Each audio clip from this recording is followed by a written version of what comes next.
Team India ने Asia cup में पाकिस्तान के खिलाफ अपना दूसरा मैच जीत लिया है। भारत ने ग्रुप स्टेज में पाकिस्तान को कुल 7 विकेट से हराया। इस जीत के साथ ही भारतीय टीम अंक तालिका में पहले स्थान पर आ गई है। इसके साथ ही सुपर 4 का टिकट भी बुक हो गया है।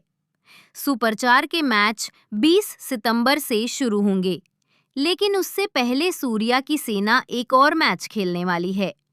भारत को ये मैच ओमान के खिलाफ खेलना है। इस मैच में भारतीय अंतिम 11 में एक बदलाव देखने को मिलेगा। अब टीम इंडिया किन 11 खिलाड़ियों के साथ मैदान पर उतरने वाली है, आइए आपको बताते हैं।